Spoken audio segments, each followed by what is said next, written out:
नया chapter, cell cycle and cell division.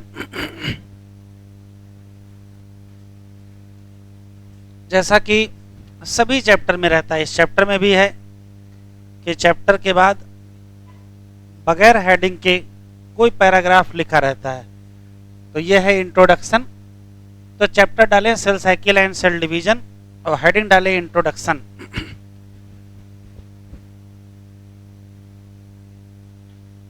Heading introduction.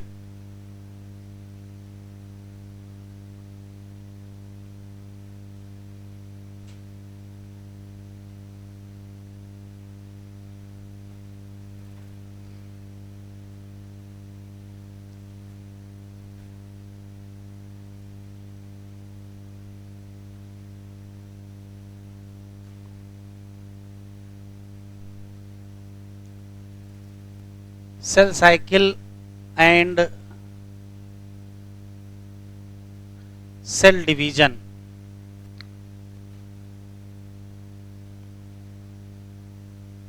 Heading introduction.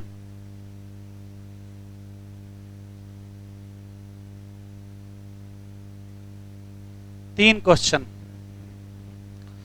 पहला सवाल है कि दुनिया में सभी लिविंग ऑर्गेनिज्म के लाइफ, जीवन की शुरुआत सिंगल सेल से होती है।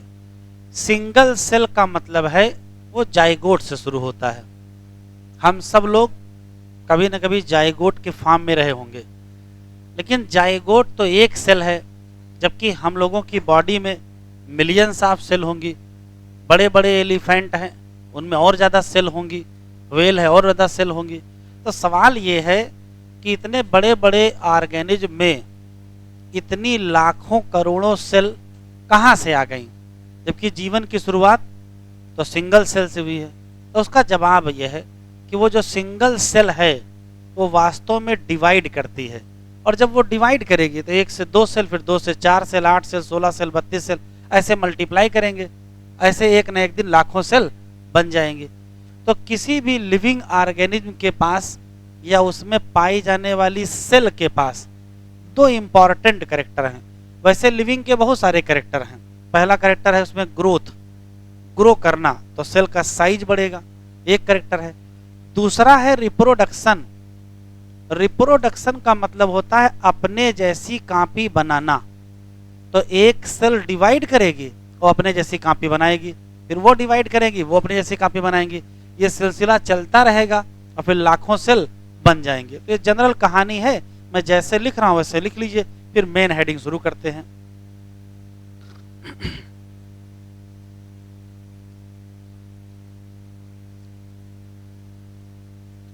ऑल ऑर्गेनिज्म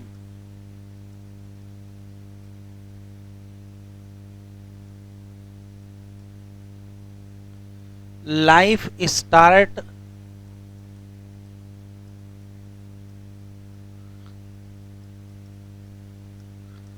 सिंगल सेल, और वो वास्तव में सिंगल सेल जाइगोट है। अच्छा, अगर वो सिंगल सेल का ही ऑर्गेनिज्म है, अब एक ही सेल है, तो उसको चाहे जो मान लो। फिर सवाल ये है कि किसी भी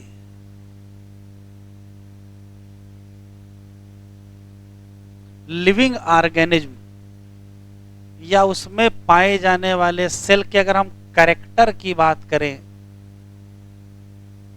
तो दो मेन कैरेक्टर हैं।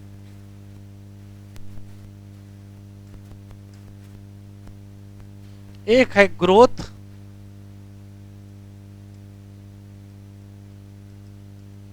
और एक है प्रोडक्शन। ग्रोथ का मतलब यह है इंक्रीज करो, साइज में या नंबर में। और रिप्रोडक्शन कैसे करेंगे, तो डिवाइड करेंगे, डिवाइडिंग इनटू 2, डिवाइड हो जाएं। कैसे, तो होता यह है कि मान लेते हैं कि ये कोई पर्टिकुलर सेल है जिसको हम पेरेंट सेल कह लें। पेरेंट सेल ग्रो करेगी,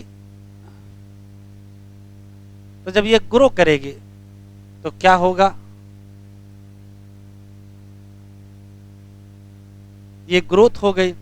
उसके बाद यही सेल डिवाइड कर जाएगी, और जब डिवीजन करेंगी तो जो पेरेंट सेल हैं वैसे ही दो सेल बन जाएंगी जिनको हम कहेंगे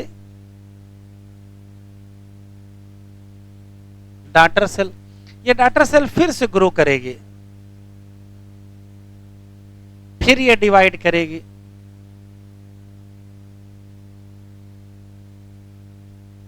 कहने का मतलब ये है कि ग्रोथ होगा, फिर यहां क्या हुआ है,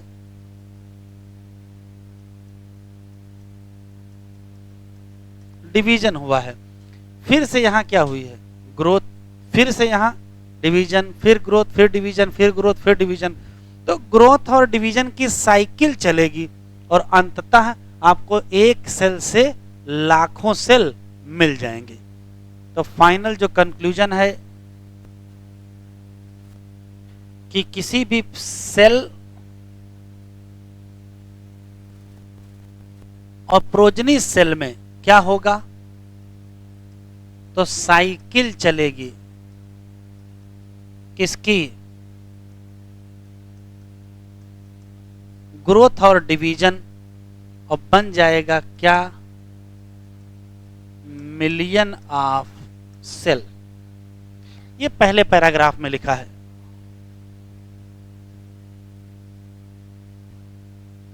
हो गया।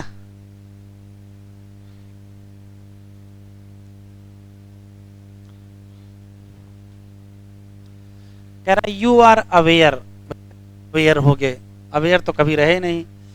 क्या सभी ऑर्गेनिज्म चाहे बड़े से बड़ा हो जीवन कब शुरू करेगा, तो कहोगे सिंगल सेल, आखिर में क्वेश्चन मार्क भी लगा दिए हैं।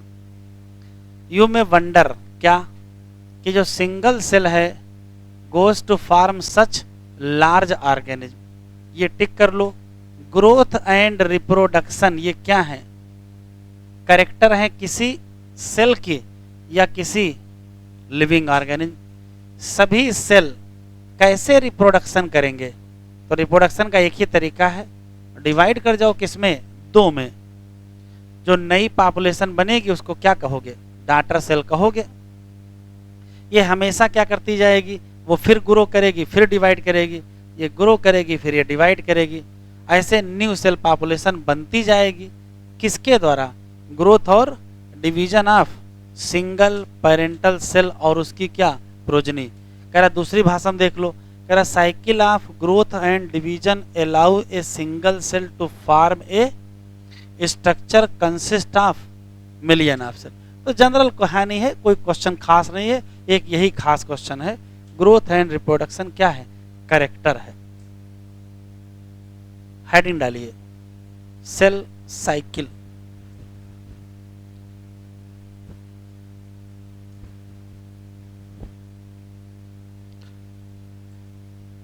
Cell cycle.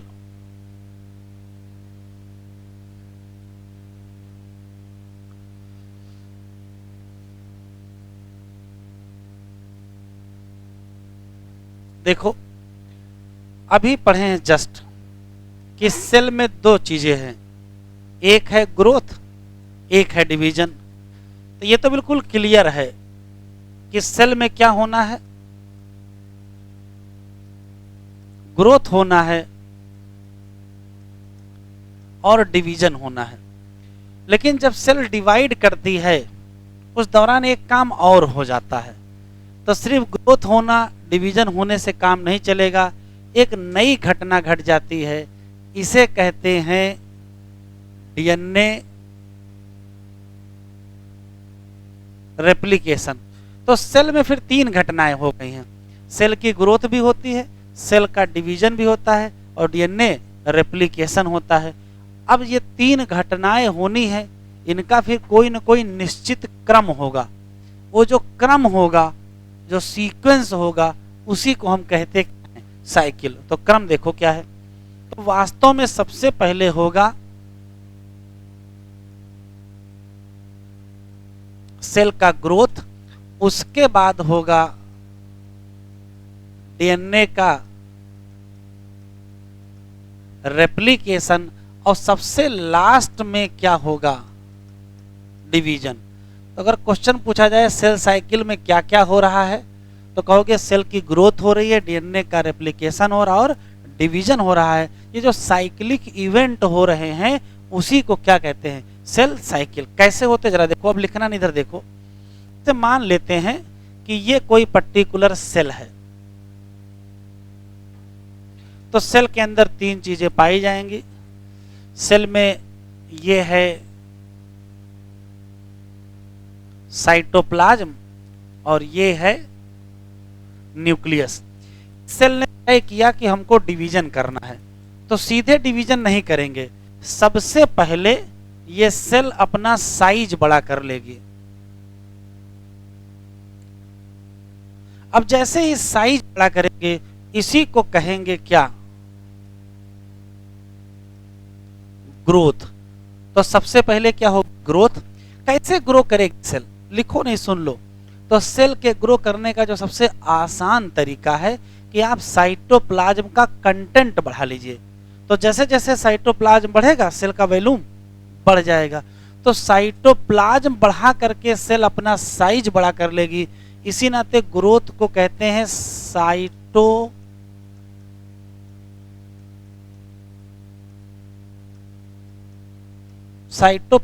Growth. Cytoplasmic growth जब होगी सेल साइज में बड़ी हो जाएगी। जब बड़ी हो जाएगी उसके बाद देखो क्या है, इसके अंदर है न्यूक्लियस, और न्यूक्लियस में क्या पाया जाएगा, डीएनए। जैसे मान लेते हैं कि कोई एक किसान है, उसके पास 2 बीघे जमीन है और उसके 2 बच्चे हैं, और दोनों बच्चों का बंटवारा होना है। किसान चाह रहा है कि दोनों बच्चों को 2-2 बीघे जमीन मिले। तो कैसे मिलेगी, हाय उसके पास 2 ही बीघे और दोनों बच्चों को 2-2 बीघे देना चाहता है। तो इसका मतलब है बंटवारे से पहले जमीन डबल की जाए। तो पहले बंटवारे से पहले जमीन खरीदेंगे, 2 को क्या करेंगे, 4 बीघे करेंगे, फिर दोनों बच्चों को 2-2 बीघे देंगे। अब यहां देखो, यहां मान लेते कि जो भी डीएनए का अमाउंट है सेल के पास, जब इस सेल का बंटवारा होगा, तो अगर डीएनए को डबल नहीं किया गया, तो जब सेल का बंटवारा होगा तो जितना डीएनए इस पेरेंट सेल के पास है उसका आधा ही तो मिलेगा प्रोजनी को, और चाहते हो कि प्रोजनी को उतना ही डीएनए मिले जितना इसके पास है। तो क्या हाल है, डीएनए को क्या करिए, डबल करिए। तो दूसरी घटना होगी वो ये होगी कि ये सेल तो अभी इतनी ही बड़ी रहेगी, बस अपने अंदर जो डीएनए है उसको डबल कर लेते हैं। जैसे मान लेते हैं कि डीएनए यहाँ 2C था, तो अब इसके अंदर जो डीएनए है वो 4C कर लिया। तो डीएनए डबल कैसे हुआ, तो डीएनए की सिंथेसिस हुई होगी। तो ये कहते हैं डीएनए रेप्लिक, चाहे इसे कहो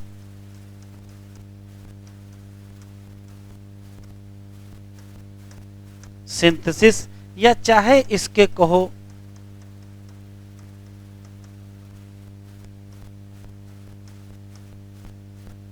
डुप्लीकेशन ऑफ नोम। बात एक ही है। सेल ने पहले ग्रो कर लिया, स्पेशली साइटोप्लाज्मिक ग्रोथ कर लिया, सेल ने अपना डीएनए डबल कर लिया, अब बंटवारा कर लेते हैं। तो अब जब बंटवारा करेंगे तो हाल क्या होगा, 2 सेल बनेंगी, एक सेल ये बन गई और एक सेल ये बन गई। जरा बताओ दोनों के पास कितना साइटोप्लाज्म होगा और कितना न्यूक्लियस। तो बिल्कुल जैसे पेरेंट सेल हो, ये कौन सी और ये कौन सी सेल है, प्रोजनी सेल है। इस पेरेंट सेल और प्रोजनी सेल में कोई अंतर नहीं है, क्योंकि साइटोप्लाज्म डबल हो गया होगा, आधा इनको मिल गया आधा इनको मिल गया, इनसे तुलना करोगे तो वैसे होगा। डीएनए डबल हो गया था, तो जब बांटा जाएगा तो जितना डीएनए इसके पास होगा उतना ही इनके पास होगा और उतना ही इसके पास रहा होगा। तो यहां डीएनए कितना होगा, तो यहां डीएनए 2C और यहां भी डीएनए कितना होगा, तो आंसर देंगे 2C। तो क्या हुआ, जितना पेरेंट के साथ था उसी का कितना है, प्रोजनी के पास है। इसका मतलब प्रोजनी को इंटैक्ट जीनोम मिल गया जो किसके पास था, पेरेंट के पास था। इस घटना को क्या कहेंगे, तो इस घटना को ही क्या कहेंगे, डिवीजन। डिवीजन का मतलब क्या हुआ है, तो कहोगे जो डुप्लीकेटेड क्रोमोसोम या जो डीएनए है उसको इक्वली डिस्ट्रीब्यूट किया गया है दोनों क्या, डॉटर सेल में। तो डुप्लीकेटेड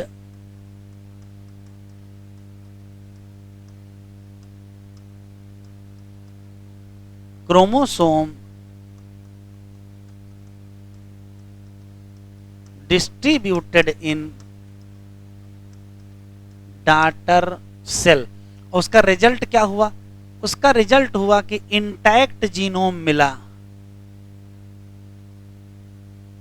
इन डॉटर सेल। अब आप ये सोचो कि ये तीनों घटनाएं क्रम में ना की जाए तो फिर इंटैक्ट जीनोम नहीं मिलेगा। पहले सेल ग्रोथ कर लो, फिर डिवाइड कर लो, फिर रेप्लिकेट करो। तो अगर पहले ग्रोथ किया, फिर डिवीजन किया, फिर रिप्लिकेशन किया, तो किसी डॉक्टर के पास ज्यादा और किसी डॉक्टर के पास क्या हो जाएगा, कम हो जाएगा। तो घुमा फिरा करके जो इस पैराग्राफ में बात लिखी है क्या, कि किसी भी पर्टिकुलर सेल के डिवीजन के साथ दो घटनाएं होती हैं, ग्रोथ और डीएनए रेप्लिकेशन। तो कुल 3 घटनाएं हो गई। तीनों घटनाएं कोऑर्डिनेटेड मैनर में होती हैं, तालमेल से, और कुछ ऐसे होती हैं कि किसी डॉटर सेल के पास इंटैक्ट जीनोम पहुंच जाए। यदि ऐसा नहीं किया गया तो डॉटर सेल के पास जो जीनोम होगा वो पेरेंट सेल जैसा नहीं होगा। तो कैरेक्टर में भी तो अंतर आ जाएगा। पहले कौन सी घटना करोगे, ग्रोथ करोगे, फिर डिवीजन। आखिरी सवाल, इसमें से कौन सी ऐसी प्रोसेस है जो कंटिन्यूअस है, तो ये कभी न बंद होने वाली प्रोसेस है, continuous.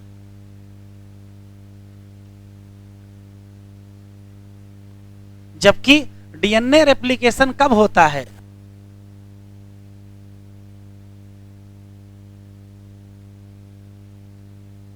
Stage of cell cycle. अब लिखो,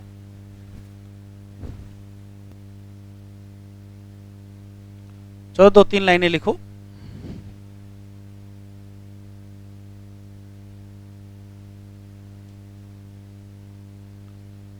सेल साइकिल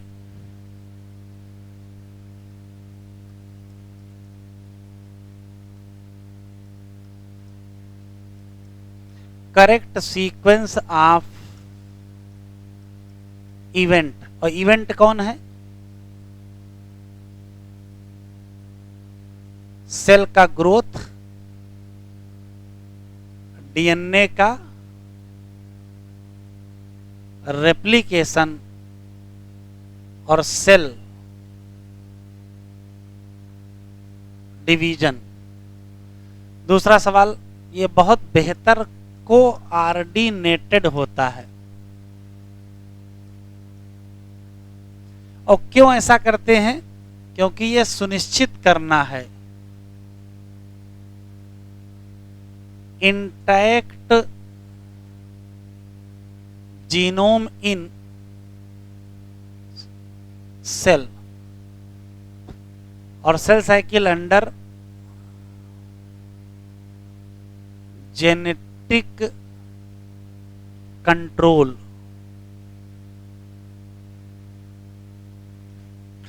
यदि सेल साइकिल को समझना चाहते हैं किसी यूकैरियोटिक सेल में, तो किस सेल की सेल साइकिल समझोगे, तो एनसीईआरटी में लिखा है ह्यूमन सेल को ले लीजिए और उसको कल्चर मीडियम में डिवाइड कराइए।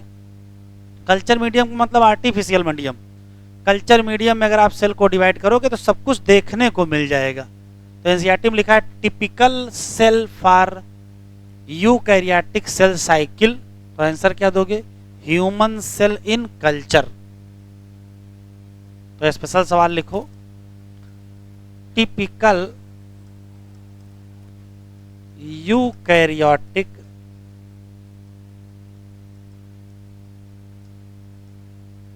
सेल साइकिल को अगर समझना चाहते हो तो किसमें देखोगे?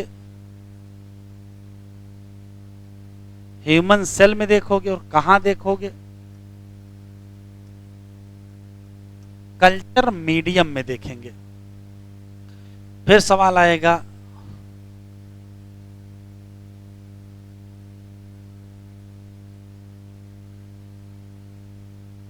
ड्यूरेशन ऑफ सेल साइकिल कितना होता है? तो कहोगे ह्यूमन सेल का 24 घंटे का, लेकिन ईस्ट सेल का 90 मिनट। इसका मतलब है कि जो ड्यूरेशन है वो वेरिएबल है। और किस आधार पर वेरिएबल है? अगर आप ऑर्गेनिज्म बदल दो, जैसे ह्यूमन की जगह ईस्ट ले लो तो टाइम बदल गया, लेकिन क्या ह्यूमन की सारी सेल का 24 घंटे होगा? ये भी नहीं है। मतलब एक ही ऑर्गेनिज्म में अलग अलग सेल का ड्यूरेशन अलग अलग होगा। तो वेरी करेगा किस आधार पर? तो कहोगे टाइप ऑफ ऑर्गेनिज्म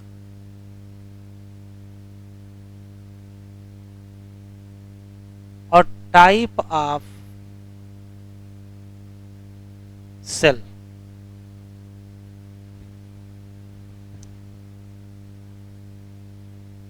लिख लिया बेटा?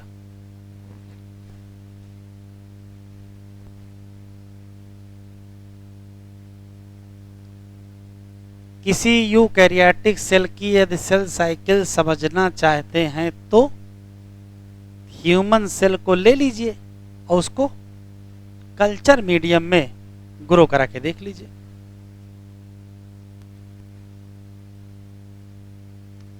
चलो,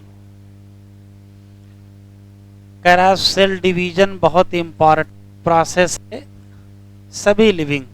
यहां क्या लिखा है? During division of cell.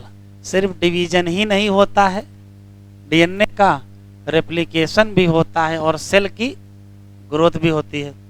All these process मतलब डिवीजन, रेप्लिकेशन और क्या सेल की growth takes place in coordinated way. क्यों? क्योंकि सही डिवीजन हो और जो प्रोजनी सेल हो उसमें क्या हो। ये देखो लिखा है सीक्वेंस किसका? जिसमें सेल अपना जीनोम डुप्लीकेट करें, बाकी कंपोनेंट भी सिंथेसाइज करें और डिवाइड करके क्या बना लें? डॉटर सेल बना लें। तो उस पूरे इवेंट को क्या कहोगे? सेल की ग्रोथ स्पेशली किस मामले में? साइटोप्लाज्मिक ग्रोथ के मामले में क्या लिखा है? लेकिन डीएनए की सिंथेसिस कब होती है? केवल एक स्पेसिफिक स्टेज, वो एस फेज है, भी आगे देखेंगे। रिप्लिकेटेड क्रोमोसोम या डीएनए को डिस्ट्रीब्यूट किया जाए किसमें? डॉटर न्यूक्लियस या सेल में बाय सीरीज ऑफ इवेंट। इसको कहोगे क्या? Cell division. ये सारे इवेंट देमसेल्फ अंडर हेडिंग जरूर करी पढ़िए, लेकिन अभी हमने हेडिंग डलवाई नहीं आपको। किसी टिपिकल यूकैरियोटिक सेल साइकिल को अगर देखना चाहते हो तो कहां देखोगे? तो ह्यूमन सेल देखेंगे, और वो भी कहां देखेंगे? कल्चर में देखेंगे।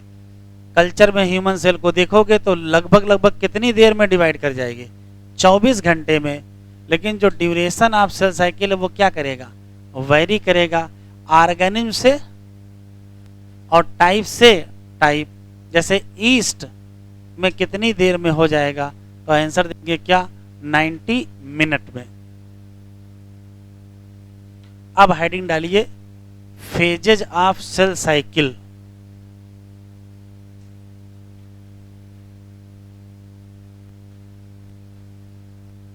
Pages of cell cycle.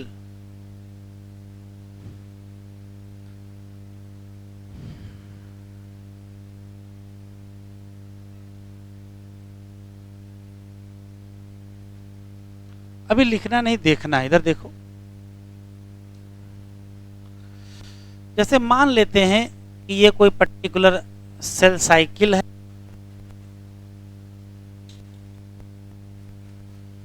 और इस सेल साइकिल में दो पार्ट होते हैं।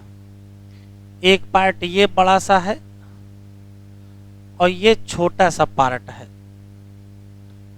किसी भी सेल साइकिल में दो हिस्से होते हैं। अभी लिखना कुछ नहीं, केवल सुनना है।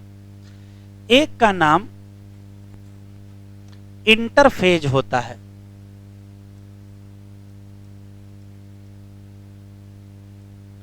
और एक का नाम एम फेज होता है। एम फेज का फुल फॉर्म माइटोटिक फेज और इंटरफेज का दूसरा नाम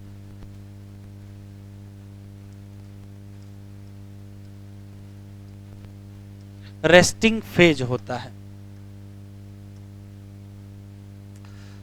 अभी पीछे पढ़ के आए हैं कि सेल डिवीजन 24 घंटे में टोटल कंप्लीट होता है।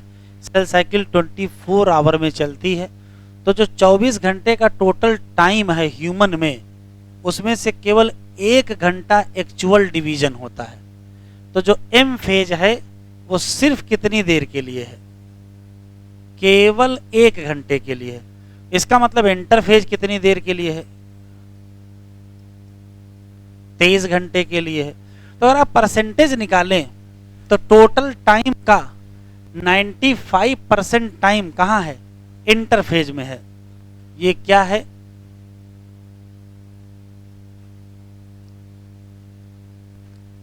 कहेंगे more than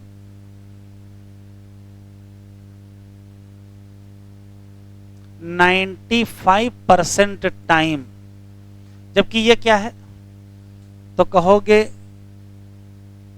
less than 5% time.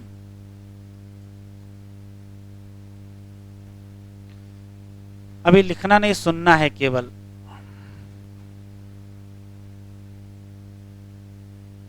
सवाल ये है कि 2 फेज में बांट दिया गया है, इसका मतलब क्या है?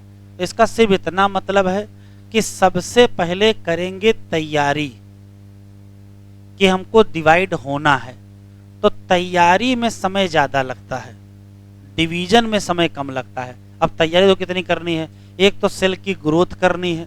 अब सेल की ग्रोथ ऐसे तो हो नहीं जाएगा, साइटोप्लाज्म का अमाउंट बढ़ाना पड़ेगा। साइटोप्लाज्म बढ़ाने का मतलब है कि फिर सेल ऑर्गेनेल डबल करने पड़ेंगे। तो सेल की तैयारी बड़ा इंपॉर्टेंट काम है। सेल की ग्रोथ करेंगे, साइटोप्लाज्म की ग्रोथ करेंगे, ऑर्गेनेल डुप्लीकेट करेंगे, डीएनए का रेप्लिकेशन करेंगे, डीएनए डबल करेंगे। ठीक है, ये सारे काम करने में वक्त लगेगा। ये सब कब होगा? इंटरफेज में होगा। ठीक है, जब सब तैयारी हो जाएगी तो बंटवारा हो जाएगा। बंटवारा होने में बहुत कम टाइम लगेगा। तो बंटवारे का माहौल बनने में टाइम ज़्यादा लगता है और बंटवारा जिस दिन होना होता है उसी दिन हो जाता है। ठीक है, क्लियर? तो यहाँ क्या करेंगे? तैयारी। और यहाँ क्या करेंगे? बंटवारा। तैयारी में कौन कौन सी तैयारी करेंगे? तो सेल की ग्रोथ कराएंगे। अब सेल की ग्रोथ में मतलब साइटोप्लाज्मिक ग्रोथ कराएंगे, ऑर्गेनेल डुप्लीकेट करेंगे, और क्या करेंगे? डीएनए का रेप्लिकेशन करेंगे। 3 ही काम होने हैं, 3 में से 2 यहाँ होंगे, 1 यहाँ होगा। ये रियल में बंटवारा है। ठीक, अब जब बंटवारे की बात आएगी तो कैसे बांटेंगे? तो ध्यान से सुनिएगा। बंटवारा करने के दौरान 2 काम किए जाते हैं। सबसे पहले न्यूक्लियस बांटा जाएगा। न्यूक्लियस का मतलब जो सबसे काम की चीज है डीएनए, ये जो डुप्लीकेटेड डॉटर क्रोमोसोम है, पहले उनको बराबर बराबर बांट लिया जाए। घर में जब बंटवारा होगा तो सोना चांदी पहले बांटा जाए, हैं? बाकी फर्जी में जो सामान पड़ा है, थोड़ा चप्पल जूता है या और जो सामान घर में पड़ा है, थाली है, बर्तन, लोटा, गिलास, चम्मच है ना, कटोरी, ये सब ना बटे, कोई दिक्कत नहीं है। सबसे पहले क्या बांटोगे? सोना चांदी बांटेंगे ना। तो सबसे पहले डीएनए बांटेंगे, न्यूक्लियस बांटेंगे मतलब कैरियोकाइनेसिस करेंगे, और फिर बाकी सामान जो बचे हैं, एक आध माइटोकॉन्ड्रिया कम मिलेगा चल जाएगा काम, है नहीं, एक आध एंडोप्लाज्मिक रेटिकुलम कम मिलेगा चल जाएगा काम, डीएनए अगर दरअस कम मिल गया तो काम नहीं चलेगा। फिर साइटोप्लाज्म बांटेंगे, तो पहले क्या बांटेंगे, न्यूक्लियस, फिर क्या बांटेंगे, साइटोप्लाज्म। न्यूक्लियस के बांटने को कैरियोकाइनेसिस, इसी में डाटर क्रोमोसोम को सेपरेट कर देंगे, और फिर क्या बांट लो, cytoplasm.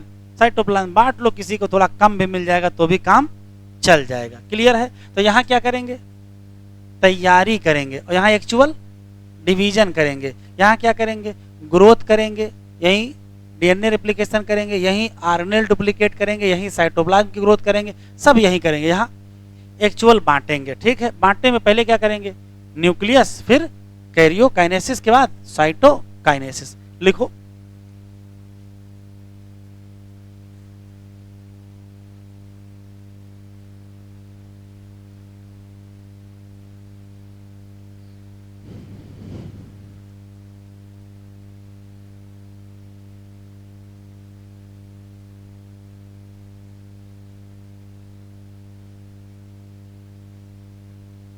phase of cell to prepare for cell division। क्या करोगे, सेल की ग्रोथ करेंगे, और ग्रोथ करने में दो काम कर लेंगे, साइटोप्लाज्मिक ग्रोथ कर लेंगे और ऑर्गेनेल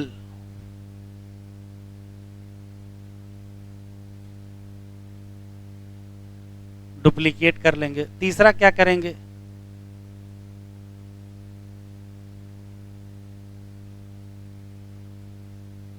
इसी दौरान डीएनए का रेप्लिकेशन करेंगे। ठीक है, अब इधर आ जाओ, ये क्या है, phase of actual cell division. पहले क्या करेंगे, बाद में क्या करेंगे, इसमें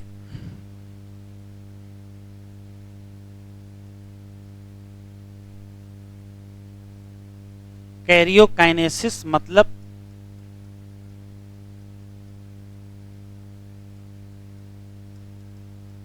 न्यूक्लियर डिवीजन करेंगे, और इसमें करेंगे क्या, डाटर क्रोमोसोम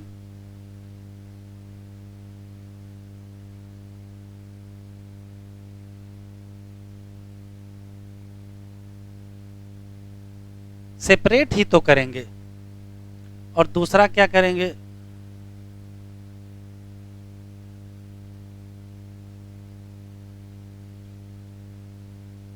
साइटोकाइनेसिस। ये क्या है,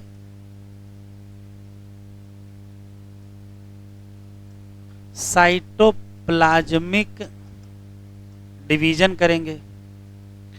क्वेश्चन दो है यहां, एम फेज स्टार्ट विद और एम फेज एंड विद। तो यह स्टार्ट होगी किससे और खत्म होगी किससे,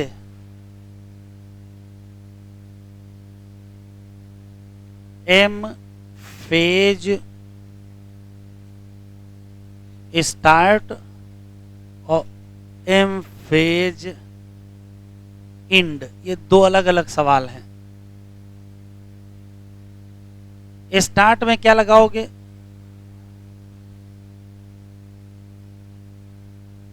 और एंड में क्या लगाओगे, साइटोकाइनेसिस।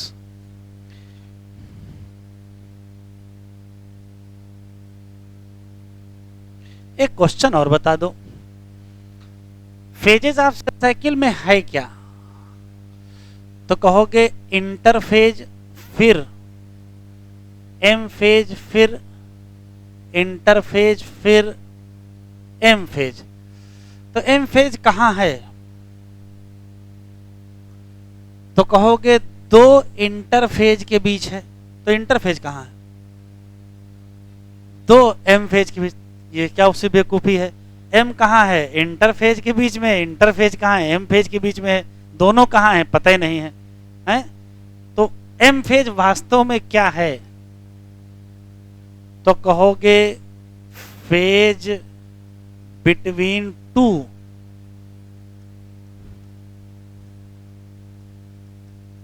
Successive interphase. तो इंटरफेज कहाँ है? दो लगातार एम फेज के बीच। और एम फेज कहाँ है? दो लगातार इंटरफेज के बीच। दोनों कहाँ है? पता ही नहीं कहाँ है दोनों, हैं? दोनों सेल साइकिल में हैं। तो क्लियर हो गया?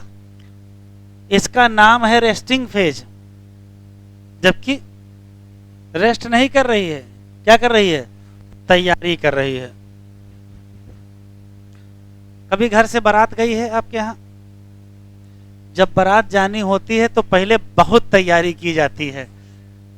एक साल पहले से सामान की खरीदारी शुरू कर देते हैं, ठीक है? सामान खरीदते रहते हैं, खरीदते रहते हैं, खरीदते रहते हैं। बारात का काम सिर्फ एक दिन का है और खरीदारी 365 दिन चलती है। बिल्कुल वही हाल यहाँ है। बंटवारा तो जिस दिन चाह जाएंगे उसी दिन हो जाएगा। तैयारी बहुत दिन लगती है करने में, है? रोज लड़ाई करते रहेंगे, एक ना एक दिन क्या हो जाएगा? हो ही जाएगा बंटवारा, ठीक है? और बंटवारा करवाने में कौन माहिर है?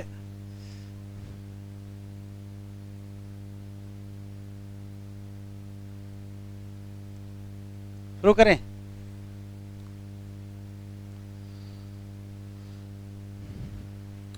Phases of cell cycle. कितनी फेज हैं? दो फेज। कौन सी? इंटरफेज और एम फेज। एम फेज का दूसरा नाम mitosis phase. M phase represent the phase of actual cell division, या क्या कहोगे? माइटोसिस।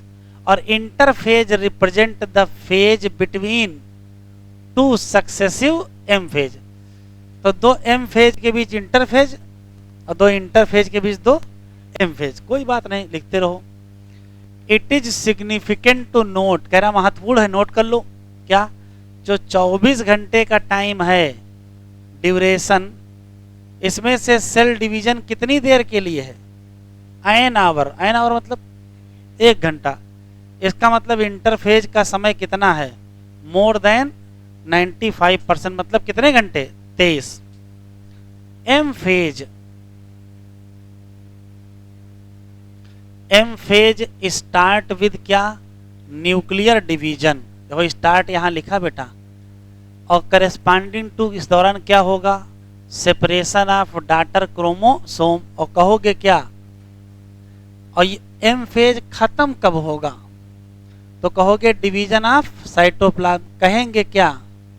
फिर इंपॉर्टेंट, इंटरफेज। वैसे तो इसका नाम क्या है?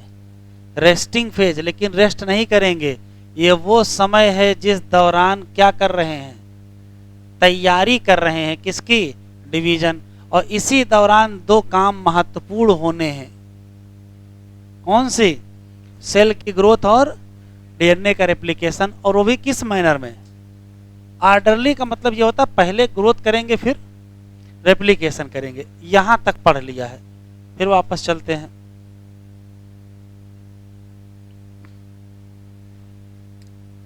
अभी लिखेंगे नहीं, देखेंगे। अगर आपसे क्वेश्चन पूछा जाए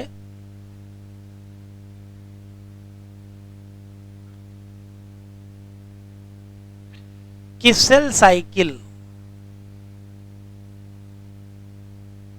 में कितनी फेज, तो आप तुरंत कहोगे इसमें 2 फेज। अभी लिखना नहीं बेटा, इंटरफेज और एम फेज, ठीक है।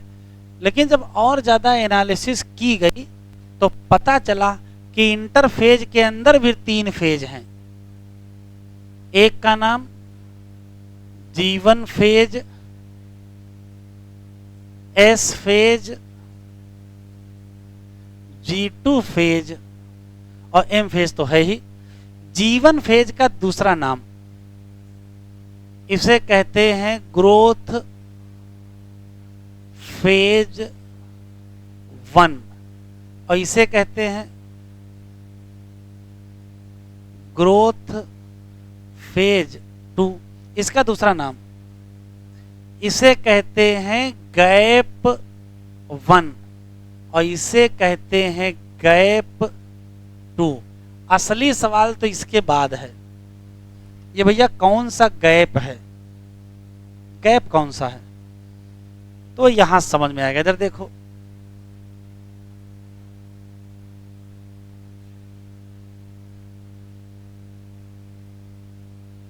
इधर देखो, ये है G1, ये है S, ये है G2 और ये है M। ध्यान से सुनिएगा, जो G1 है किसके किसके बीच गैप है, तो कहोगे माइटोसिस मतलब डिवीजन और S का मतलब डीएनए रेप्लिकेशन। तो डीएनए के रेप्लिकेशन और सेल के डिवीजन के बीच में गैप है।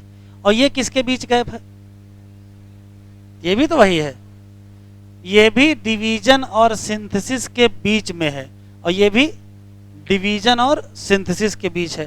तो ये गैप 1 है और ये गैप 2 है। इस गैप का दूसरा नाम पोस्ट माइटोटिक गैप है, क्योंकि माइटोसिस के बाद है और ये माइटोसिस के पहले है। तो ये क्या है, पोस्ट माइटोटिक गैप, और ये क्या है,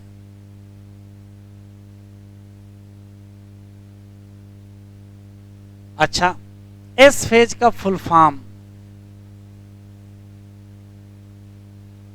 सिंथेसिस फेज। अभी लिखो नहीं, लिखने का टाइम देंगे, हमको सिर्फ इतना बता दो कि इसका सही सीक्वेंस क्या है। ये आया हुआ सवाल है, तो अगर कोई चीज साइकिल में है तो कहीं से भी शुरू कर सकते हो, लेकिन कहीं से नहीं शुरू करोगे। सही सीक्वेंस है कि पहले इंटरफेज होगा फिर एम फेज होगा। इसी नाते अगर करेक्ट सीक्वेंस पूछा जाए, करेक्ट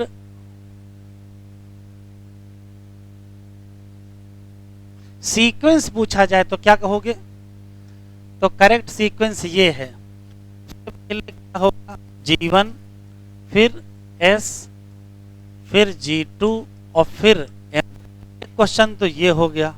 अभी लिखो नहीं, दूसरा सवाल ये है कि सीक्वेंस ये है और टोटल टाइम कितना है, 24 घंटे। तो लगभग लगभग 8 से 12 घंटे G1 चलती है, 6 to 8 आवर S चलती है, 3 से 4 घंटे और 1 घंटा। अब सवाल देखें, अगर आपसे क्वेश्चन पूछा जाए कि करेक्ट सीक्वेंस या करेक्ट सीक्वेंस टाइम के हिसाब से, समय के हिसाब से, according to the time, increasing order या डिक्रीजिंग ऑर्डर, तो बताओ क्या है। तो अगर हम डिक्रीजिंग ऑर्डर पूछें,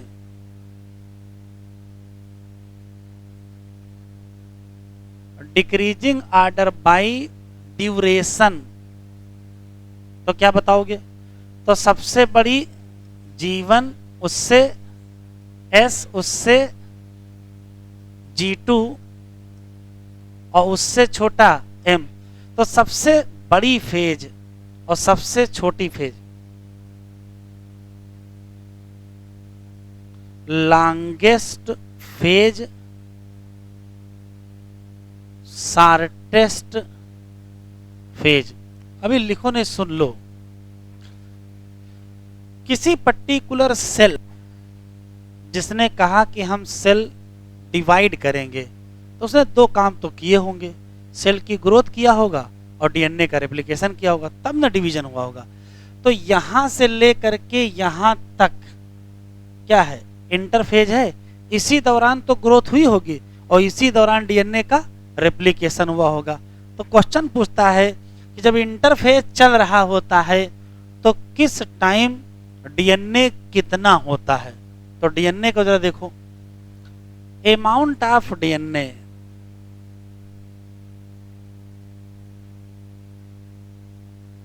इन सेल, इसको लिखने के तरीके देखो क्या है। अगर कोई हैप्लॉइड सेल है तो इसका मतलब वो क्या है, एन है, इसमें डीएनए का कंटेंट सी होता है। और अगर कोई डिप्लॉयड सेल है तो 2n, तो इसमें क्या होगा 2c। अब सवाल ये है कि ये सेल साइकिल चल रही है, किस दौरान c होगा, किस दौरान 2c होगा और किस दौरान 4c होगा? तो c कभी नहीं होगा क्योंकि यहां डिप्लॉयड सेल की साइकिल पढ़ रहे हैं। तो जीवन से शुरू करते हैं। जीवन में होता है 2c, क्या होता है 2c, और क्रोमोसोम की संख्या होती है 2n,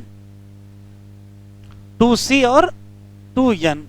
अब जीवन से गए हम लोग एस फेज में, तो जब एस फेज में गए तो इसमें डीएनए की सिंथेसिस हो जाएगी, और जैसे डीएनए की सिंथेसिस होगी 2c से क्या हो जाएगा 4c, लेकिन क्रोमोसोम की संख्या अभी भी क्या रहेगी 2n। एस से हम G2 में जाएंगे तो अब देखिए डीएनए का सिंथेसिस अब नहीं तो होगी नहीं, तो इसमें 4c थी तो यहां भी क्या रहेगी 4c, लेकिन यहां क्या रहेगा 2n। फिर जाएंगे एम फेज में, एम फेज के दौरान डीएनए का कंटेंट कितना होगा और क्रोमोसोम की संख्या कितनी होगी?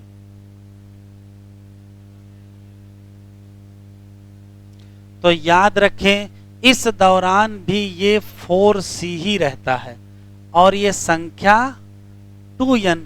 अब जैसे ही डिवीजन होगा 4c की जगह क्या हो जाएगा, लेकिन 2n की जगह क्या रहेगा 2n रहेगा। तो अगर हम कंक्लूसिव बात देखें,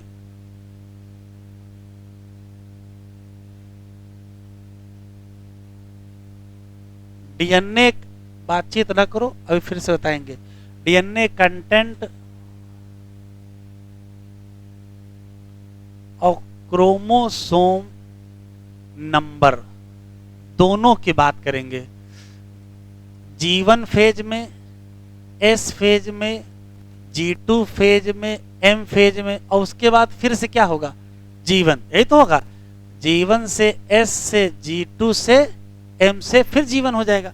G1 में बताएं, G1 में ये होगा 2c और ये होगा 2n, S में 4c 2n 4c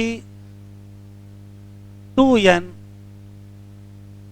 इस दौरान भी ये 4c रहेगा, इस दौरान 2n। हाँ, जैसे डिवीजन खत्म होगा नई सेल किस में जाएगी G1 में जाएगी, तुरंत क्या हो जाएगा 2c और क्रोमोसोम संख्या क्या रहेगी। तो किसी पर्टिकुलर सेल साइकिल के दौरान या इंटरफेज के दौरान हम बात कर लें, डीएनए का कंटेंट क्या होता है चेंज होता है, लेकिन क्रोमोसोम का नंबर चेंज नहीं होता। देखो सब जगह क्या लिखा है 2n लिखा है, लेकिन डीएनए कंटेंट, तो क्या कहोगे इंटरफेज में क्या होगा डीएनए का कंटेंट,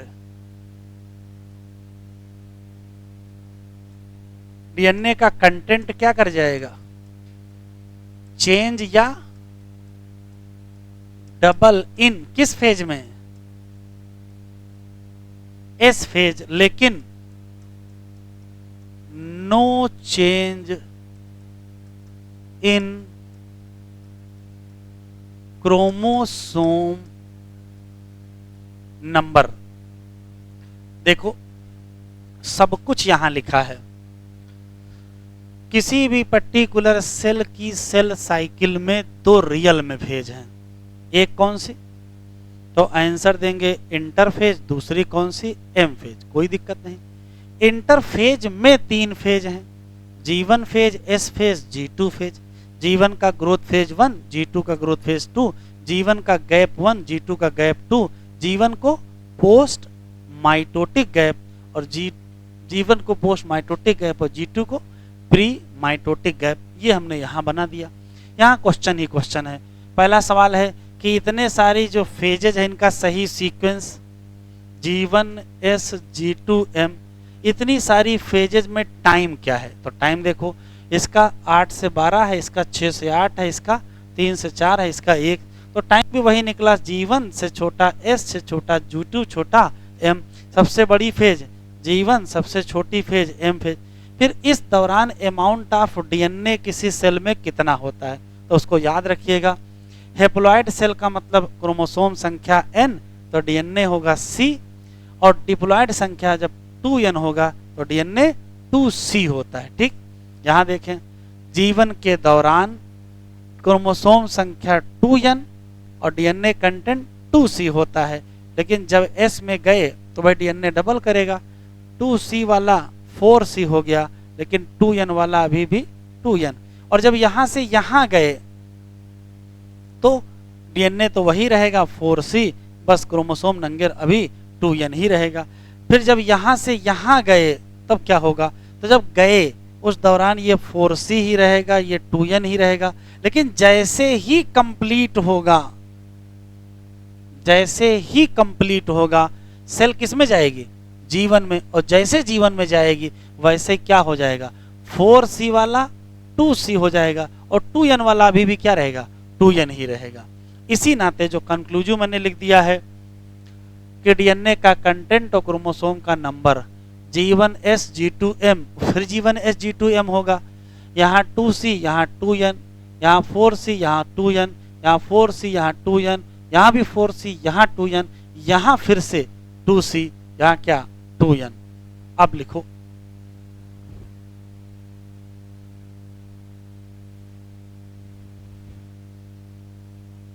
देखो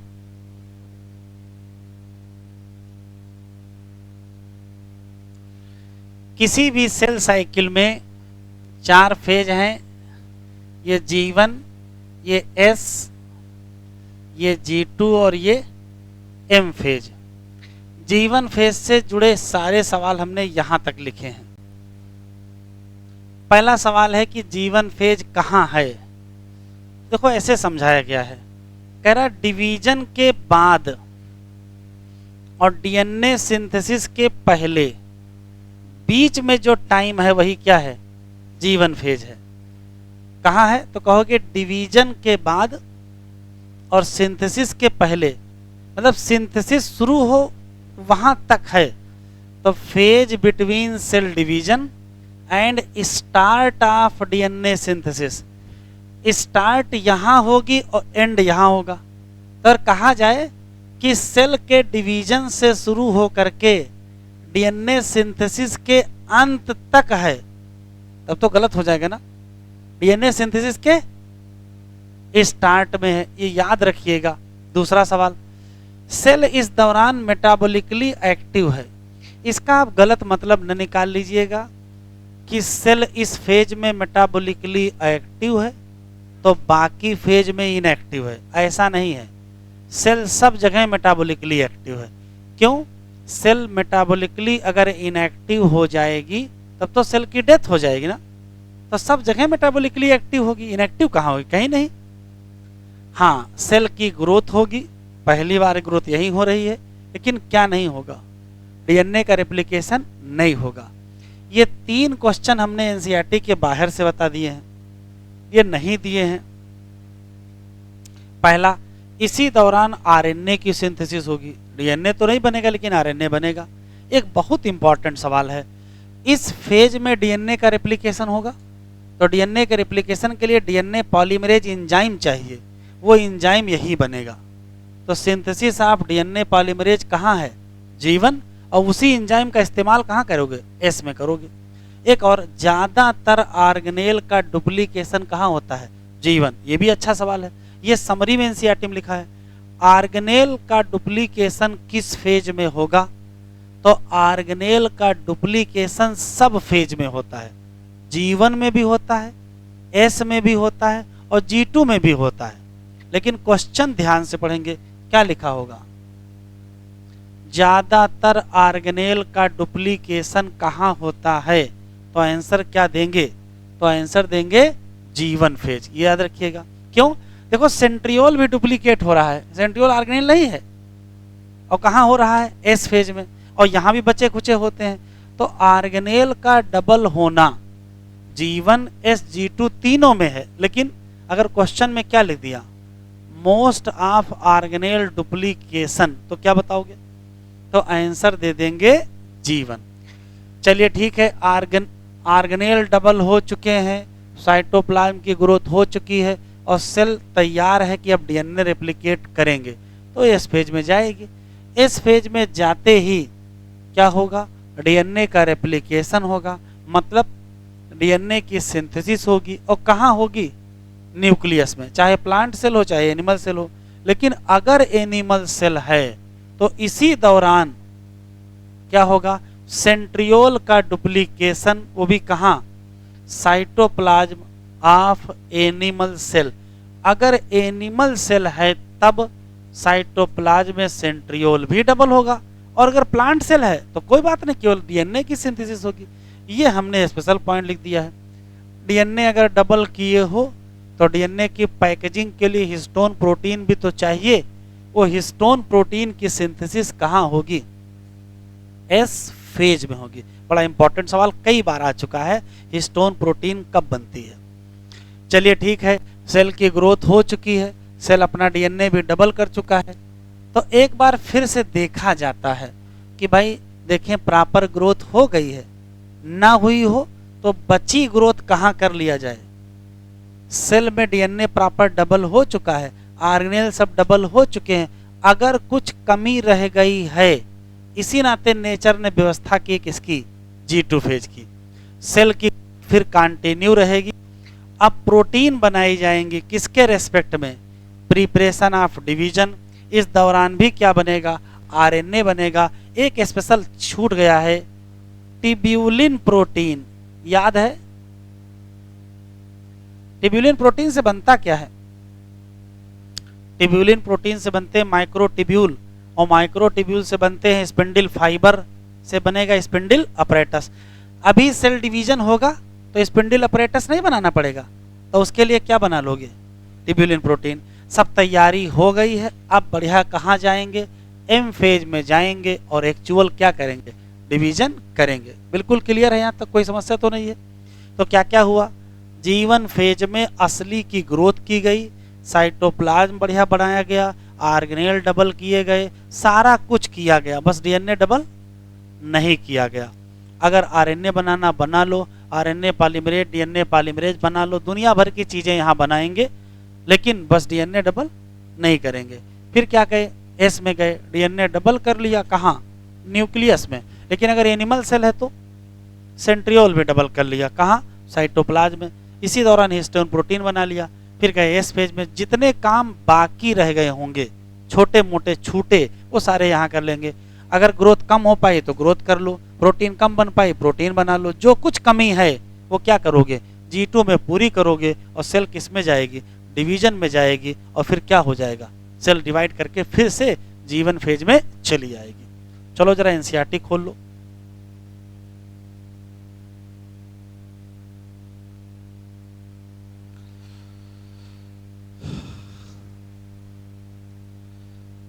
इंटरफेज में कितनी फेज, G1 S और G2, सही बात है। G1 फेज ये बताओ किसके किसके बीच है बेटा, तो कहोगे सेल डिवीजन मतलब माइटोसिस, और ये क्या लिखा है, अगर यहाँ इंड लिख दे तो गलत हो जाएगा, initiation of DNA replication. During G1 phase cell कैसी होगी, एक्टिव होगी, कंटिन्यूअसली क्या करेगी, ग्रो करेगी, लेकिन क्या नहीं करेगी, रेप्लिकेशन नहीं करेगी, सही बात। एस या सिंथेसिस फेज में जाओगे तो इस दौरान डीएनए क्या करेंगे, सिंथेसिस या रेप्लिकेशन करेंगे। During this time amount of DNA क्या हो जाएगा, डबल। इनिशियल अमाउंट कितना होगा, अगर हम 2C मानेंगे तो ये बढ़ के कितना हो जाएगा, 4C। कोई खास बात नहीं है, लेकिन क्या नहीं बढ़ेगा, क्रोमोसोम नंबर नहीं बढ़ेगा। अगर पहले 2n था तो बाद में भी क्या रहेगा, 2n ही रहेगा। अगर एनिमल सेल है तो एस फेज में डीएनए रेप्लिकेशन कहाँ करोगे और सेंट्रियोल का डुप्लीकेशन कहाँ करोगे? G2 फेज में क्या करोगे, प्रोटीन बनाओगे। और क्यों बनाओगे? तैयारी हो रही किसकी, माइटोसिस की। और सेल ग्रोथ क्या रहेगी, कंटिन्यू रहेगी। चलो एक क्वेश्चन बताओ, कह रहा यू हैव स्टडीड माइटोसिस। ये है भैया काहे लिखा है, अब पढ़े थे। कह रहा you have studies mitosis in onion root tip cell, कब पढ़े थे हैं? तो ये मानते हैं कि आप अच्छे स्कूल में पढ़े होंगे, वहां ये सब एक्सपेरिमेंट कराए गए होंगे, आपको बताया गया होगा। तो कह रहा ओनियन रूट में कितने क्रोमोसोम थे, 16 क्रोमोसोम। कह रहा क्या बता सकते हो? तो हाँ बिल्कुल बता सकते हैं। कितने क्रोमोसोम होंगे जीवन पर? तो ये है क्या, ये 2n संख्या है। ये क्या है, 2n। तो जीवन पर भी कितने होंगे, 16। अच्छा s के बाद कितने होंगे, s के बाद भी 16 ही होंगे। और m के बाद कितने होंगे, 16 ही रहेंगे। सबसे बढ़िया। कह रहा बता सकते हो डीएनए कंटेंट कब, जीवन पर? जीवन पर 2c, after s 4c, eight G2 4c, और आफ्टर m तो अपने आप क्या हो गया, 2c। m के बाद क्या हो जाएगा, जीवन में जाओगे, जीवन में क्या हो जाएगा, 2c। इस सवाल का इस्तेमाल एग्जामिनर ने पिछले के पिछले साल किया है। ये क्वेश्चन आया है एज सच। क्रोमोसोम नंबर कितने रहेंगे, जितने थे उतने रहेंगे। 16 थे 16 रहेंगे। डीएनए 2c 4c चेंज होता रहेगा। हेडिंग डालो, क्विसेंट स्टेज।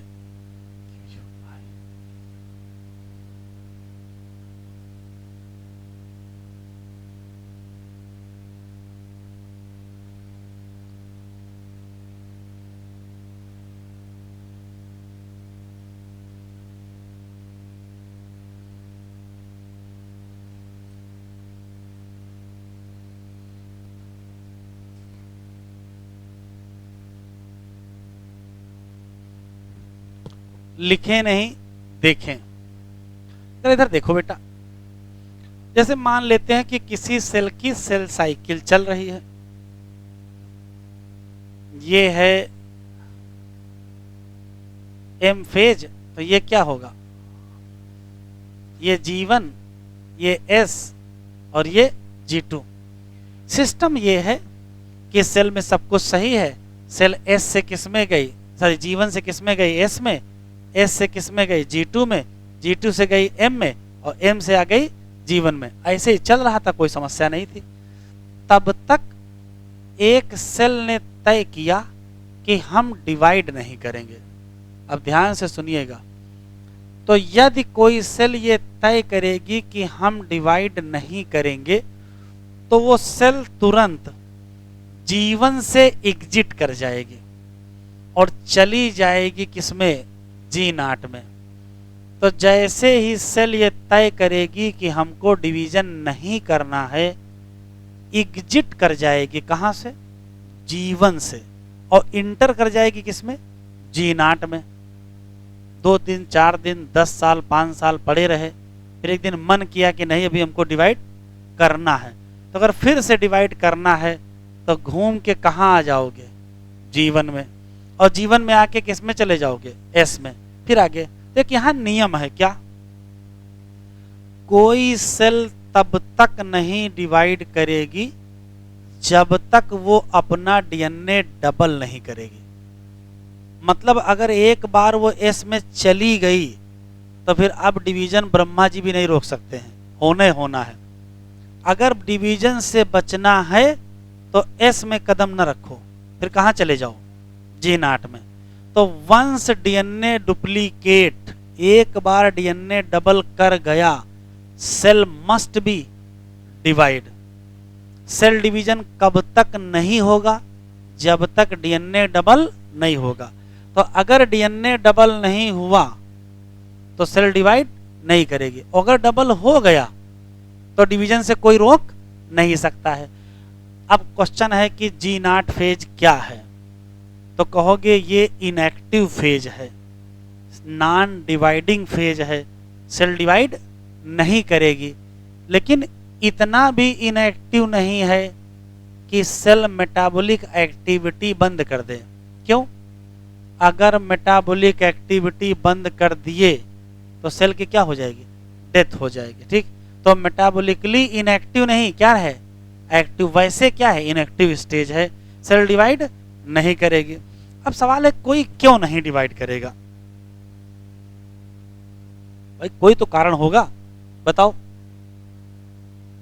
तो ध्यान से सुने, सेल ने कहा कि हमने अपना कर लिया है डिफरेंशिएशन, अब जो हमको बनना था अब हम वो बन चुके हैं, अब हम नहीं पढ़ेंगे। जो बनना था जीवन में वो बन चुके हैं, अब नहीं पढ़ेंगे। मतलब जो बनना था वो बन चुके हैं, अब डिवाइड नहीं करेंगे। मतलब डिफरेंशिएट कर गए, जाइलम बन गए, फ्लोएम बन गए, एपिडर्मिस बन गए, कार्टेक्स बन गए, जो बनना था वो बन गए, जाइलम बन गए, फ्लोएम बन गए। यहाँ देखो, लिवर बन गए, किडनी बन गए, हार्ट बन गए, ब्रेन बन गए, अब नहीं डिवाइड करेंगे। एक ऑप्शन, मतलब डिफरेंशिएट कर गए। जैसे हार्ट सेल अब हार्ट की बन चुकी हैं, अब क्या हार्ट से दूसरा हार्ट बनवाना चाहते हो तो डिवीजन तो होगा नहीं। नर्व सेल ने कहा हम भी अब डिफरेंशिएट कर चुके हैं, अब हम क्या बन चुके हैं? न्यूरॉन बन चुके हैं टेढ़े मेढ़े, अब हम कुछ नहीं करेंगे। तो या तो सेल ने कहा अब हम डिफरेंशिएटेड सेल हैं तो डिवाइड नहीं करेंगे। कुछ सेल ने कहा कि देखो अभी मन नहीं डिवाइड करने का, जब मन होगा तब करेंगे। तो कहा मन कब होगा? कहा जब चोट लगेगी तब मन करेगा। जैसे यहाँ घाव हो गया, यहाँ घाव हो गया तो घाव भरने के लिए सेल डिवाइड करेंगे। तो अगर इंजरी हो गई है, सेल की डेथ हो गई है, तो रिप्लेसमेंट में डिवाइड करेंगे, वरना नहीं करेंगे। तो अगर डिवीजन नहीं कर रहे हैं और कुछ दिन बाद करने लगे, इसका मतलब क्या है? इसका मतलब है कि वापस कहाँ आ गए? जीवन में। तो नर्व सेल ने कहा अब हम जीवन से बाहर जा रहे हैं और अब इस जीवन में वापस नहीं लौटेंगे। नर्व सेल कभी वापस आएगी? नहीं आएगी। और हार्ट सेल वापस, लेकिन कुछ सेल क्या करेंगे, जैसे लिवर की सेल रीजनरेट करती हैं, वापस आ जाती हैं। तो ऑप्शन ये है। जी नॉट फेज में कौन कौन सी सेल रहेंगी? तो कहोगे दो सेल, ऐसी सेल जो कभी डिवाइड नहीं करेंगे, जैसे नर्व सेल और हार्ट सेल, और ऐसी सेल जो कभी कभार डिवाइड करेंगे। कौन सी सेल? जो रिप्लेसमेंट करें इंजरी के समय या सेल की डेथ के समय। बताओ नर्व सेल, हार्ट सेल या डिफरेंशिएटेड सेल किस फेज में होती हैं? तो आंसर देंगे जी नॉट फेज। आखिरी सवाल 2018 या 19 में आया, cell in G naught phase कहां है? Option exit from cell cycle, option suspend cell cycle. फिर से सुनते हैं, cell in G naught phase, option exit from cell cycle, suspend cell cycle.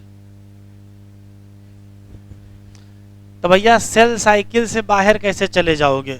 Cell cycle से बाहर जाना है कि जीवन से बाहर जाना है? एग्जिट फ्रॉम जीवन है, ना कि एग्जिट फ्रॉम सेल साइकिल। कहां से बाहर जाओगे?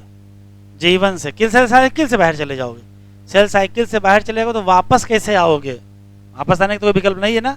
तो सस्पेंड कर लेते हैं क्या? Cell cycle. 7 क्वेश्चन है, एग्जामिनर को बहुत पसंद है ये हेडिंग, खूब क्वेश्चन पूछ रहा है। पिछले साल एक और दिमाग लगा सवाल गलत कर दिया था, लाओ दिखाएं।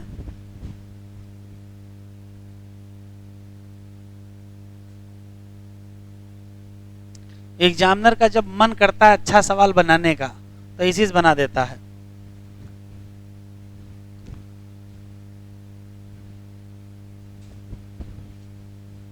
अरे ढूंढने मिल जाए हमको। देखो भैया कहाँ है,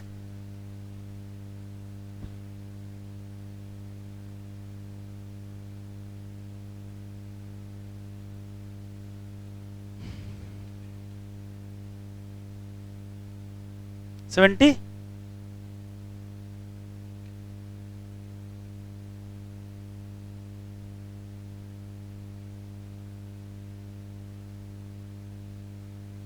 52। देखो भैया, अरे इसके बाद एक और सवाल आया है।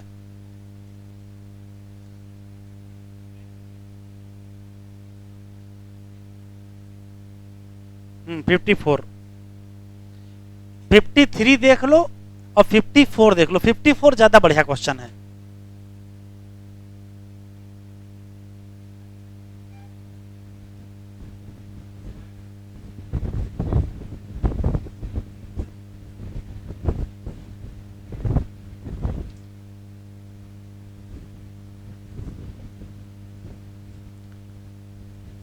कह रहा है कि जो जीनाट फेज है वो कब होती है? ऑप्शन, G2 फेज के अंत में, M फेज के अंत में, कि G1 फेज के अंत में, कि S फेज के अंत में। अच्छा,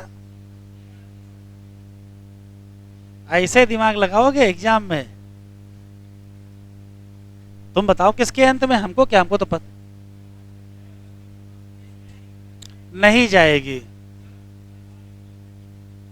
हम्म, क्या आंसर दिया है?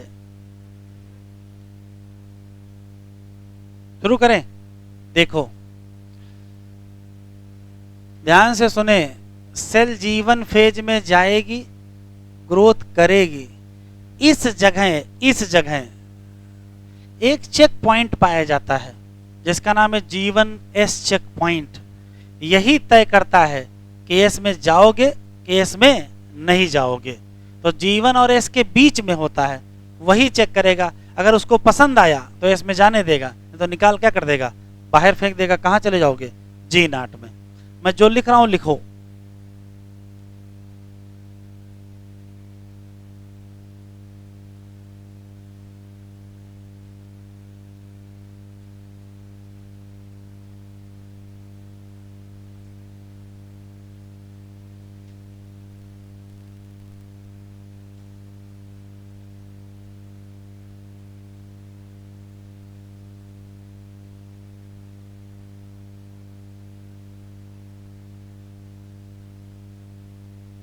बतिया बहुत रहे हो भाई, लिख नहीं रहे हो।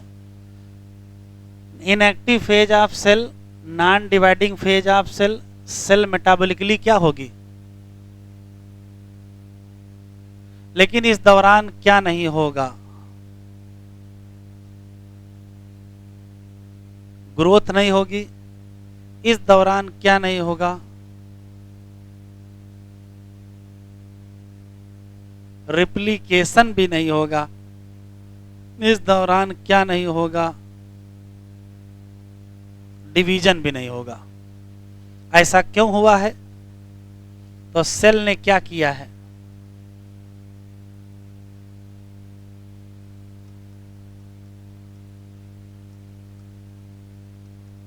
सस्पेंड कर दिया है।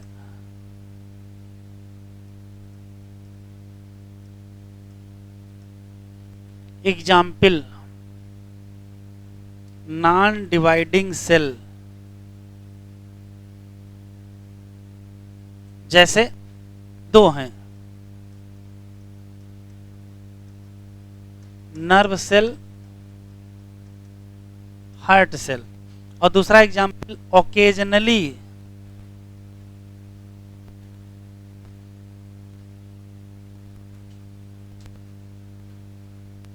Dividing cell for cell replacement. और रिप्लेसमेंट कब करना पड़ेगा? इंजरी या death of cell. Occasionally dividing जानते हो कौन होती है? Liver cell.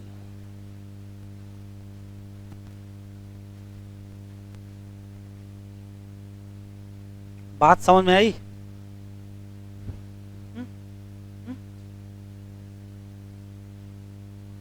हाँ, बहुत जगह है, बहुत जगह है, एक ही थोड़े एग्जाम्पल है, हटा ही देते हैं। चलो खुश।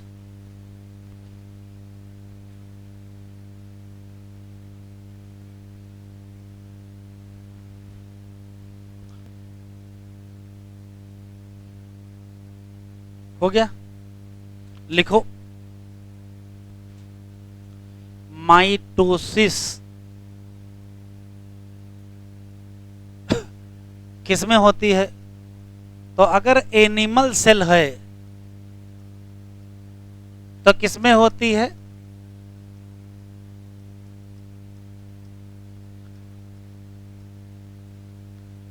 मतलब डिप्लॉयड सेल में होती है। एक्सेप्शन अलग बात है, इसका एक्सेप्शन है।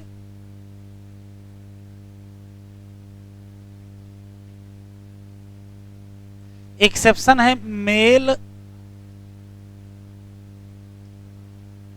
हनी बी, और ये होता है हेप्लॉयड, मतलब एन, और इसमें होती है माइटोसिस और बनते हैं गैमीट। तो वैसे हेप्लॉयड में माइटोसिस होनी नहीं चाहिए लेकिन हो रही है, ये तो एक्सेप्शन हो गया। सामान्यतया डिप्लॉयड में। लेकिन अगर प्लांट में जाओगे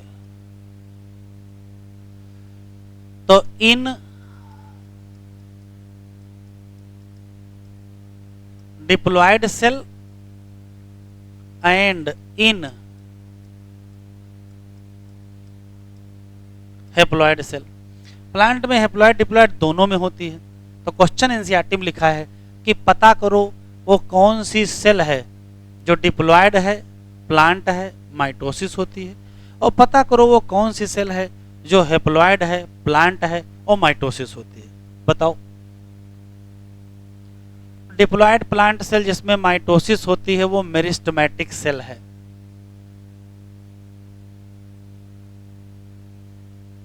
मेरिस्टेमेटिक सेल 2n होती हैं और रूट टिप और शूट टिप पर पाई जाती हैं और ढेर सारी माइटोसिस होती है, तभी तो ग्रोथ चलती है। हेप्लॉयड सेल बताओ कौन सी है? तो ये स्पोर हैं जो कि एन होते हैं, और स्पोर से जर्मिनेशन जब होता है तो स्पोरोफाइट से गेमेटोफाइट क्या बनता है?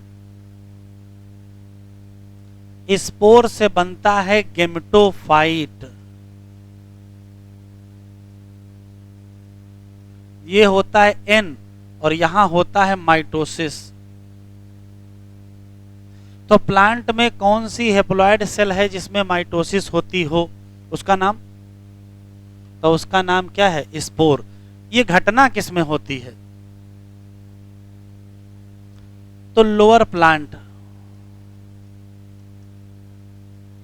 जैसे एल्गी में मिलेगी, ब्रायो में मिलेगी और टेरिडो में मिलेगी।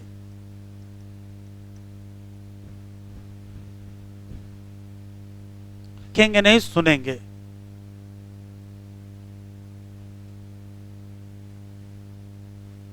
रेगुलेशन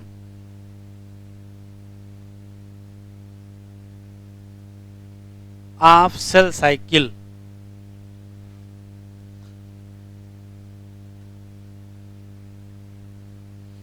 तो सेल साइकिल का रेगुलेशन या सेल डिवीजन का रेगुलेशन करने में 3 लोग इन्वॉल्व हैं। कौन करेंगे? तो कहोगे बाई एंजाइम। लिखो नहीं, सुन लो फिर एक साथ लिख लेना। Hormone, by gene. तो जीन में जानना नहीं है, ठीक है। हार्मोन बता दो कौन सा? अरे तो वही 2 हार्मोन।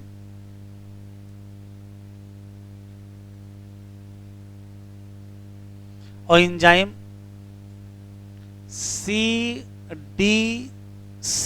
है, cell division cycle kinase. CDCK और ये प्रोटीन के साथ मिलके बनाते हैं चेक पॉइंट, और चेक पॉइंट 3 होते हैं। अब देख लो चेक पॉइंट इधर, ये मान लेते हैं सेल साइकिल है।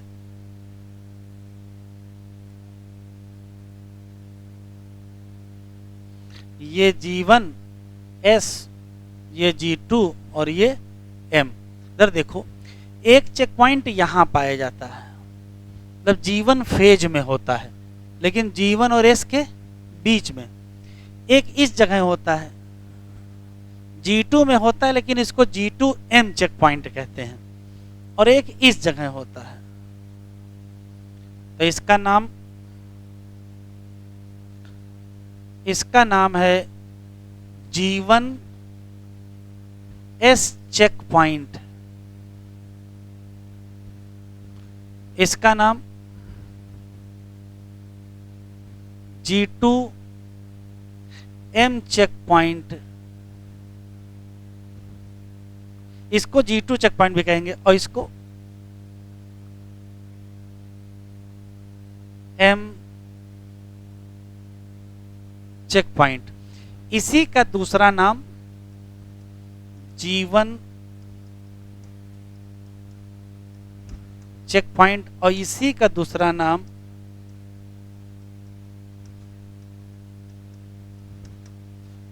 लिखो नहीं, अभी लिख लेना।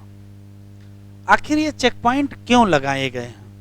तो जैसे मान लेते हैं कि कोई सेल G1 फेज में है और उसमें अपना थोड़ा बहुत ग्रोथ किया, आरएनए का डुप्लीकेशन किया, तब तक ये पता चला कि इस सेल का डीएनए में म्यूटेशन हो गया है, डीएनए नॉर्मल की जगह एबनॉर्मल है। अब आप ये सोचो, अगर किसी सेल का डीएनए खराब है और वो एस फेज में चली जाए तो फिर वो डिवाइड जरूर करेगी। तो अभी एक सेल में खराब डीएनए, कल को 2 सेल में खराब डीएनए होगा, फिर वो दोनों फिर डिवाइड करेंगे तो 4 सेल में खराब डीएनए होगा। तो अगर किसी सेल का डीएनए खराब हो गया है तो फिर उसको एस फेज में नहीं जाना चाहिए। तो G1S चेक पॉइंट का केवल एक टारगेट है, ये सुनिश्चित करना कि सेल के पास हेल्दी डीएनए है। अगर हेल्दी है तो एस में जाओ, डबल करो, डिवाइड करो, कोई दिक्कत नहीं। लेकिन अगर हेल्दी नहीं है तो यही चेक पॉइंट निकाल के कहां बाहर फेंक देगा? G0 में फेंक देगा। इसी नाते जो क्वेश्चन आया है कि सेल G0 फेज में कब जाती है, ऑप्शन किसके अंत में, M फेज के अंत में कि G1 के अंत में? तो अब कहोगे G1 के अंत में, क्योंकि कौन चेक पॉइंट रोकता है? वही G1S रोक लेता है। मान लेते G1S ने चेक किया, कहा सब कुछ बढ़िया है, जाओ S में, डीएनए डबल हो गया, S से चले गए M फेज, S से चले गए G2 फेज में। G2 फेज में गए और बिल्कुल M में जाने वाले थे, तो फिर चेक किया जाएगा क्या कि देखें डीएनए डबल हुआ है कि नहीं हुआ है। अगर डबल नहीं हुआ है तो वहीं से लौटा दिया जाएगा कि जाओ S में, डबल कर लेना, फिर आना। तो डीएनए का कंटेंट अगर डबल नहीं है तो कौन रोक देगा? लेकिन G2M चेक पॉइंट के पास इतनी पावर नहीं है कि वो सेल साइकिल को रोक सके। वो सिर्फ थोड़े दिन डिले कर सकता है, ये पीछे भेज देगा लेकिन फिर लौट के आएगा। G1S के पास बहुत पावर है, इतनी पावर है कि निकाल के बाहर कर देगा कि जाओ G0 में रहो, तुम डिवाइड करने लायक ही नहीं हो। तो G2H चेक पॉइंट क्या चेक करेगा? ये सुनिश्चित करेगा कि सेल का डीएनए का कंटेंट डबल हुआ है कि नहीं हुआ है, नॉर्मल ग्रोथ हुई है कि नहीं हुई है, आरएनए डबल हुए हैं कि नहीं हुए। तो जो कुछ भी कमी हो वो कहाँ पकड़ ली जाएगी? G2 चेक पॉइंट पे। उस कमी को पूरा करने का टाइम दिया जाएगा और फिर कमी पूरी हो जाएगी और कहाँ चले जाएंगे? M फेज में। जैसे घर से बारात जानी है, साल भर खरीदारी चलेगी, तो साल भर खरीदारी चलेगी, लेकिन ऐन मौके पे घर से बारात निकलने से ठीक पहले लिस्ट चेक की जाएगी कि भैया सारा सामान रख लियो हो, गोला वोला रख लियो, वहां दगाया जाएगा। है पता लगा सामान ही मौके पे कम पड़ गया, वहां लोग कह रहे हैं सिंदूर लाओ, सिंदूर गरीब रह गया है। अरे हो क्या कर रहे हो? अच्छा कुछ और भूल जाएंगे, चलो चाहे जो भूल जाओ, अगर मौके पे भूल गए तो क्या होगा? है डिले होगा कि नहीं होगा?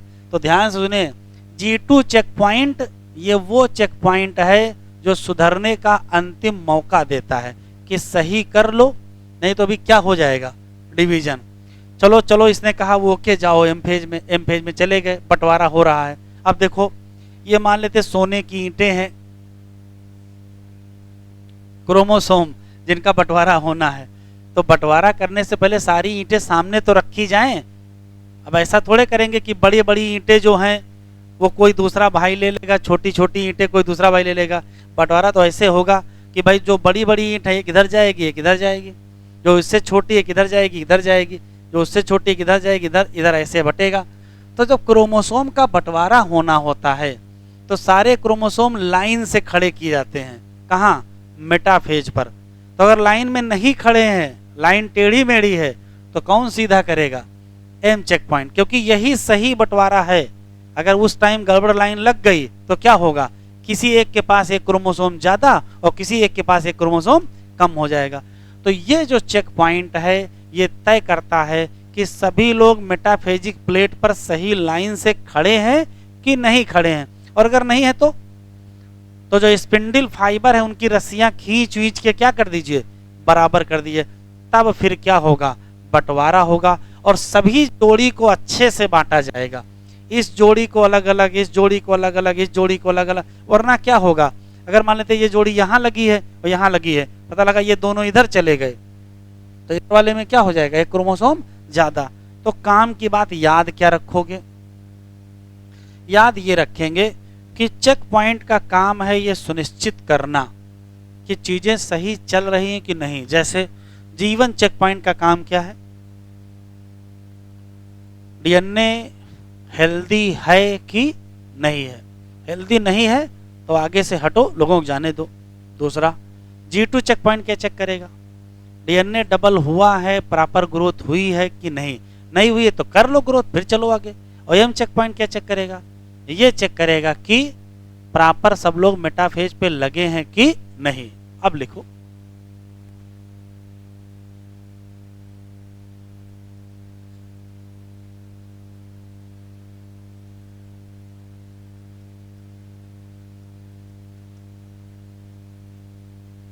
ये सुनिश्चित करेगा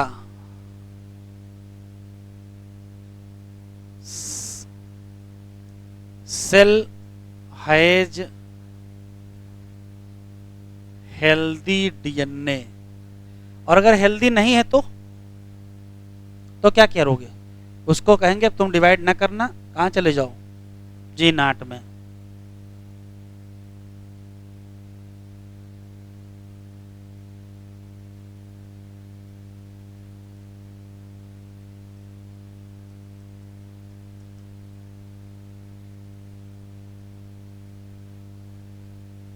इंश्योर डीएनए मस्ट बी क्या? डबल। और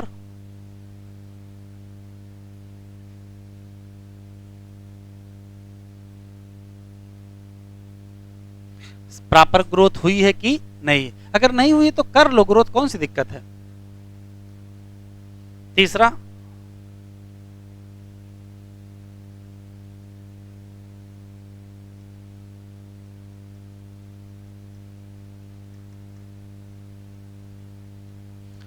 इंश्योर क्या?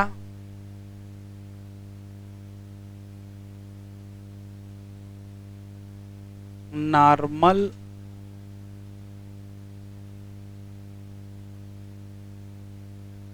अरेंजमेंट ऑफ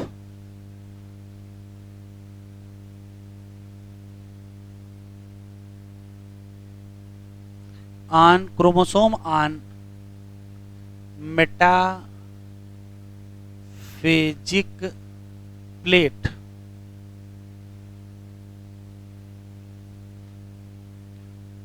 ठीक है,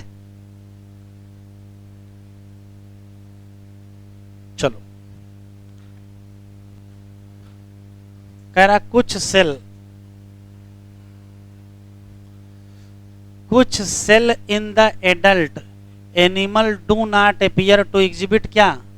डिवीजन, जैसे हार्ट सेल। और कुछ सेल हैं जो कभी कभार डिवाइड करती हैं। क्यों डिवाइड करती हैं? रिप्लेस करना है। किसको? सेल को। कब? इंजरी या सेल डेथ।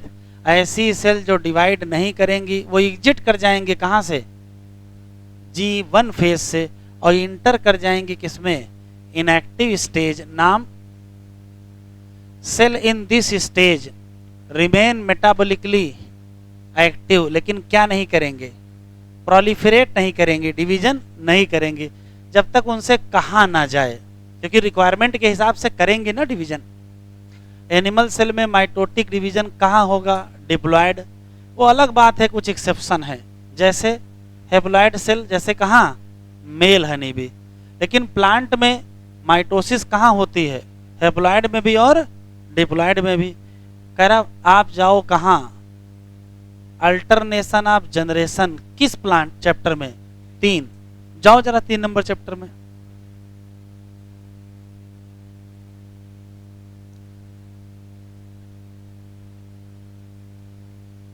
अरे जाओ तो, जब जाओगे फिर यहीं लौट के आओगे।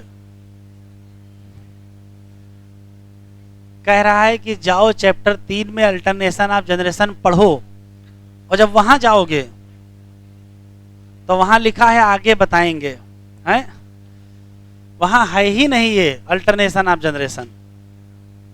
अरे इनको पता ही नहीं कि चैप्टर से हट चुका है। कह रहा पता करो, वहीं से कह रहा पता करो, आइडेंटिफाई करो स्पीसीज और कौन सी स्टेज जहां माइटोसिस कहां होती है, हेप्लॉयड।